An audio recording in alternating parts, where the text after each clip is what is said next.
So Keith, Now this one. so Keith was Go ahead. Was him a single in the U.S.? I don't guess it was. I guess "Reap the Wild Wind" was. For some reason, I thought I remember hearing him on the radio. Well, there were 4 singles. I mean, I don't know if there were singles in the U.S. I mean, When I looked, and this was the second. yeah, when I looked it single. up, it seemed like "Reap the Wild Wind" was the only one that was a single in the U.S. So, Okay, maybe so. but for some reason, I thought "Him" was played, but I don't know. You know, again, we weren't radio, we weren't singles people, we were album people. So, Right. Yeah. Once we got an album, we listened to the whole album. We never bought singles. We never bought, I guess eventually we started buying, like 12-inch remixes and stuff, it's right. sort of singles, but not 45s, No, we never bought 45s. So it was more just to hear a different version of the song. So, but right. Or maybe a B-side. here we go right, with something very religious, maybe. Yeah. Yeah. I mean, this is straight up the Lord's Prayer, man. But there's some sarcasm to it.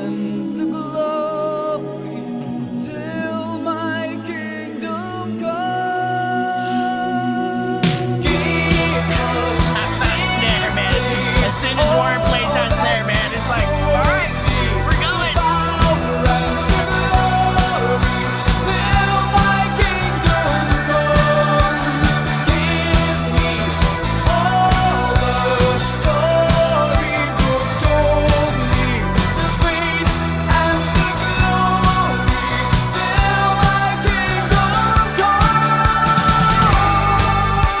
Man, this dude, he would open his mouth when he sings, Yeah. man. He's like, I mean, he was belting out the sound.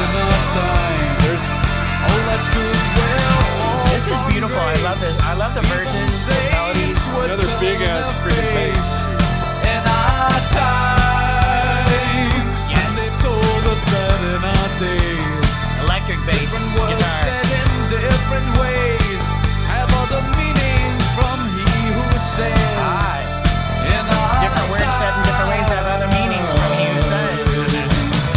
You're right.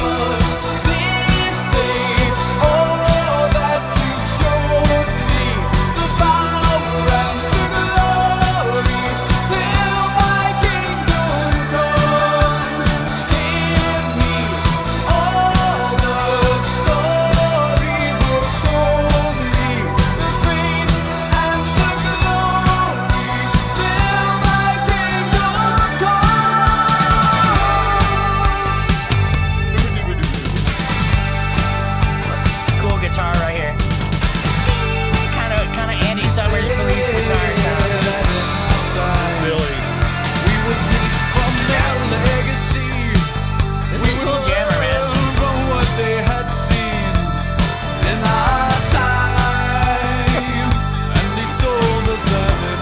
You got so many textures going on.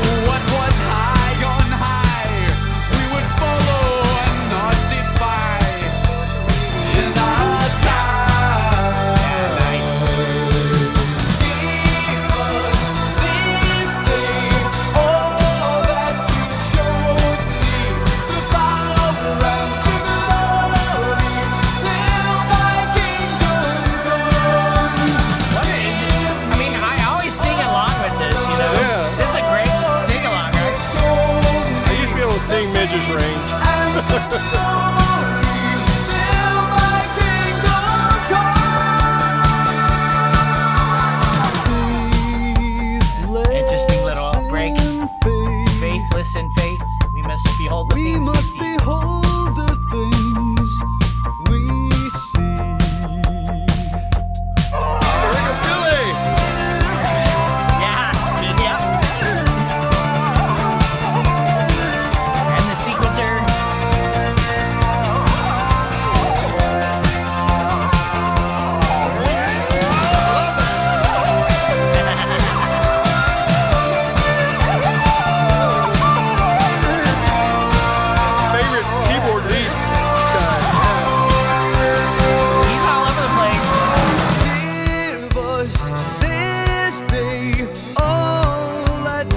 Listen.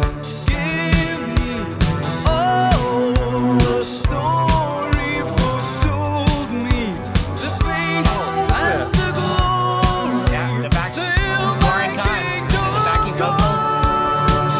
Here we go. Give us this thing, all that you showed me, the power and the glory, till my kingdom comes. Give me all the storybook told me, the faith and the glory, till my kingdom comes. Give us this thing, all that you showed me, the power and the glory, till my kingdom comes. Give me all the storybook told me, the faith and the glory, till my kingdom comes.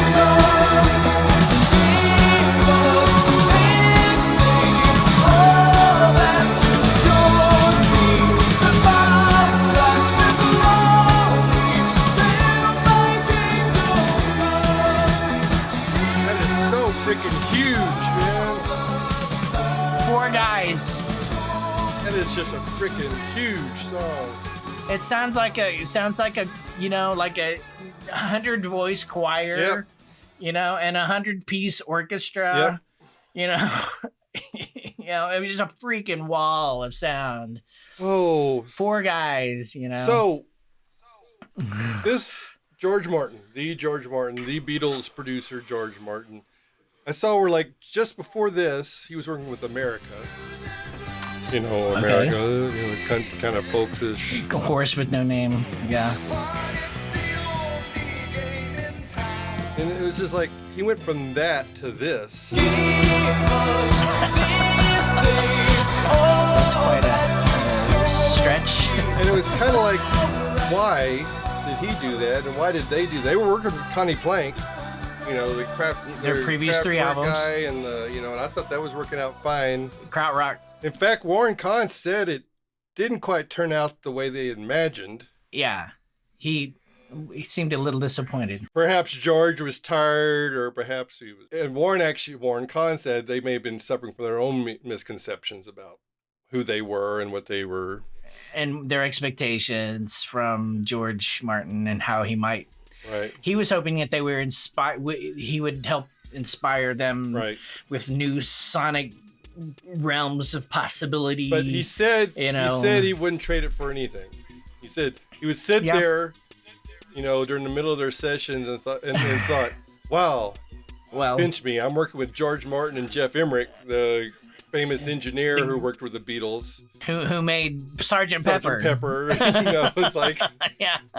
What the hell? Yeah, I mean, cool. You know, a kid born in Victoria, British Columbia, you know, can just sort of backwater. And they did record a little bit in London, but he took them to Montserrat there in the Caribbean, and worked in the version of Air Studios there.